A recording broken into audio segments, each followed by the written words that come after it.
কুষ্টিয়া র্যাবের অভিযানে ৮ কেজি গাঁজা ও ৫৪ বোতল ফেনসিডিল সহ ৪ জন মাদক ব্যবসায়ী গ্রেপ্তার।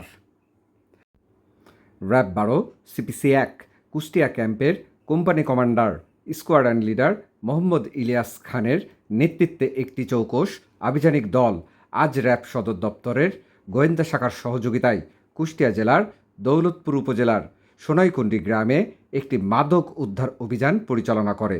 উক্ত অভিযানে ৮ কেজি গাঁজা ও ৫৪ বোতল ফেনসিডিল সহ ৪ জনকে আটক করা হয়েছে।